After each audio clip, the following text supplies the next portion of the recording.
আসসালামু আলাইকুম, সবাইকে স্বাগতম। প্রিয় শিক্ষার্থী বন্ধুরা, আইসিটি বিষয়ের যে সি প্রোগ্রামিং সম্পর্কিত এইচএসসি টেস্ট পরীক্ষায় ফৌজদারহাট ক্যাডেট কলেজের যে সৃজনশীল প্রশ্নটি এসেছিল, ওই প্রশ্নটির সঠিক সমাধানের জন্য তোমাদের সাথে আছি আমি মোহাম্মদ সিরাজুল ইসলাম। তো ওইখানে আমাদের একটি সমীকরণ ছিল, এই যে এটা ছিল, সিরিজ ছিল। সরাসরি আমি উত্তর লিখে দেখাচ্ছি গ এবং ঘ নঙের। প্রথমে গ নাম্বারের উত্তর লিখি। Two square plus 5 square plus 8 square plus plus n square পর্যন্ত সিরিজের যোগফল নির্ণয়ের ফ্লোচার্ট অঙ্কন করতে বলেছিল। তো আমরা ফ্লোচার্ট অঙ্কন করব প্রথমে, তারপরে এটা সি প্রোগ্রাম লিখতে বলেছে। অনেক সহজ কিন্তু। তো চার্টের শুরুতে আমরা শুরুর জন্য এই শুরুর প্রতীক ব্যবহার করব। এর মধ্যে লিখব স্টার্ট। এরপরে আমরা ইনপুট n নিব। n হচ্ছে এখানে ইনপুট, চলক হিসেবে n এর মান গ্রহণ করব এবং ইনপুট নেওয়ার জন্য আমরা জানি সামান্তরিক প্রতীক ব্যবহার করতে হয়। এরপরে এখানে আমরা যোগফলের জন্য এস একটা ভেরিয়েবল নিব, যার মান দিতে হবে 0, এবং কাউন্ট করার জন্য একটি কাউন্টার ভেরিয়েবল আই নিতে পারি অথবা এ নিতে পারি। তো আমি এখানে আই নিলাম। আই সমান শুরু কত দিয়ে? 2 দিয়ে হয়েছে, তাই আই সমান 2 আমরা ইনিশিয়াল করে দিলাম।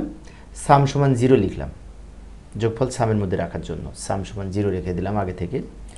এরপর একটা কন্ডিশন যাচাই করব। কি কন্ডিশন? আয়ের মান কি এন এর সমান না এর চেয়ে ছোট? যদি এই শর্তটি, এই যে কন্ডিশনের জন্য এই প্রতীক, সিদ্ধান্ত প্রতীক, এর মধ্যে লিখলাম I less than equal to N. এই কন্ডিশনটি যদি সত্য হয় তাহলে নিচে এসে কাজ করবে। কি কাজ করবে? যোগফল নির্ণয় করবে এবং আয়ের মান 3 করে বৃদ্ধি করবে। এই যে 2 আর 5-এর পার্থক্য 3 করে বাড়ছে। 2 এর সাথে 3 যোগ করে 5, 5-এর সাথে 3 যোগ করে 8, এইভাবে বৃদ্ধি পেয়েছে। যদি সত্য হয় তাহলে নিচে যাবে, আর নো হলে প্রোগ্রাম শেষ করে দিবে। এইখানে নো হবে মানে কি? আমাদের যতদূর পর্যন্ত এন এর মান যোগ করতে বলবো আমাদের যোগ করে শেষ হয়ে যাবে। কন্ডিশন যদি সত্য হয় তাহলে এখানে 2টা কাজ করবে। একটা কাজ করবে সামের মান নির্ণয় করবে। তো সামের মান এখানে সূত্র হচ্ছে সাম সমান সাম প্লাস আই ইন্টু আই। যে আই ইন্টু আই কেন হচ্ছে? যে স্কোয়ার দেয়া, সেজন্য। এরপরে আমরা কি করব? আয়ের মান 3 করে বৃদ্ধি করব, সেজন্য এখানে হবে আই সমান আই প্লাস 3। অর্থাৎ এই কন্ডিশন সত্য হলে 2টা কাজ করবে। সামের মান যোগফল নির্ণয় করবে, সাথে সাথে আয়ের মান 3 করে বৃদ্ধি করবে। বৃদ্ধি করে আবার এখান থেকে এখানে ফেরত যাবে। ফেরত যেয়ে কন্ডিশন চেক করবে যে আয়ের মান কি এনের চেয়ে ছোট, বড় না সমান। যদি সমান অথবা ছোট হয় তাহলে আবার এই কাজ 2টা করবে। এরকম করতে করতে এক সময় কিন্তু আয়ের মান এনের চেয়ে বড় হবে, তখন এই কন্ডিশন মিথ্যা হবে। তখন কন্ডিশন নো হলে প্রোগ্রাম এখানে শেষ করে দিবে সামের মান প্রিন্ট করে, মানে ফলাফল প্রিন্ট করে। যোগফলটাই তো এখানে সামের মান, যোগফল প্রিন্ট করে প্রোগ্রাম শেষ করে দিবে। এইভাবে আমরা ফ্লোচার্ট অঙ্কন করতে পারি এই ধরনের সিরিজের। এবার সি প্রোগ্রাম লিখব। তো ঘ নাম্বারে সি প্রোগ্রাম লিখতে বলেছিল, সি প্রোগ্রাম লিখব। এই যে লক্ষ্য করি, তো সি প্রোগ্রামের শুরুতে আমরা একটি হেডার ফাইল যুক্ত করব, ইনক্লুড। এটা হচ্ছে প্রি প্রসেসর ডিরেক্টিভ বলা হয় এটাকে। হ্যাশট্যাগ ব্যবহার করে ইনক্লুড, তারপরে stdio.h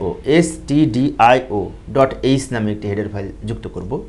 এর পূর্ণরূপ হচ্ছে standard input output header file. Main function দিয়ে প্রোগ্রাম স্টার্ট করব, ওপেনিং কার্লি ব্র্যাকেট দিয়ে, এবং এখানে আমরা একটি কিওয়ার্ড ঘোষণা করব। এখানে যেহেতু পূর্ণ সংখ্যা নিয়ে কাজ করতেছি, তাই কিওয়ার্ড হিসেবে ইন্টিজার টাইপ ডেটার জন্য আইএনটি কিওয়ার্ড ঘোষণা করব। এবং এখানে 3টা ভেরিয়েবলের নাম নিব। একটা হচ্ছে এন একটা ভেরিয়েবল নিব, তারপর কাউন্ট করার জন্য আই একটা ভেরিয়েবল নিতে পারি, এবং যোগফলগুলি রাখার জন্য সাম নামে আর একটা ভেরিয়েবল নিতে পারি। এবং সামের মান আমরা ইনিশিয়ালি 0 করে রাখব। এবার এন এর মান ইউজারের কাছ থেকে নেওয়ার জন্য আমরা প্রিন্টএফ ফাংশনের মধ্যে এই যে একটা প্যারামিটার পাস করলাম। এখানে লিখলাম enter last number of series, মানে বললাম এন এর মান দিন, এন এর মান দিন, এই কথাটা বললাম। এখানে অন্য কিছু লেখা যেত, অনেকে আবার এখানে চালাকি করে লেখে inter value of input. Common সবটাই লেখা যায় ইন্টার ভ্যালু অফ ইনপুট অথবা ইন্টার ভ্যালু অফ এন, অথবা আমরা এটাও লিখতে পারি। এখন এটা যখন একজন ইউজার প্রোগ্রামটা রান করে ইনপুট দিবে, সেটা কিবোর্ড থেকে ইনপুট নিয়ে এন নামক চলকের মধ্যে রাখার জন্য স্ক্যানএফ ফাংশন ব্যবহার করতে হবে। স্ক্যানএফ ফাংশনের কাজ হচ্ছে এই সংখ্যাটি পূর্ণ সংখ্যা ডেটা হিসেবে ইনপুট নিয়ে এন এর মধ্যে রাখবে। সেজন্য লিখলাম অ্যান্ড এন, মানে অ্যাড্রেস অফ এন। এরপরে এখানে ফর লুপের আমরা গঠন লিখব।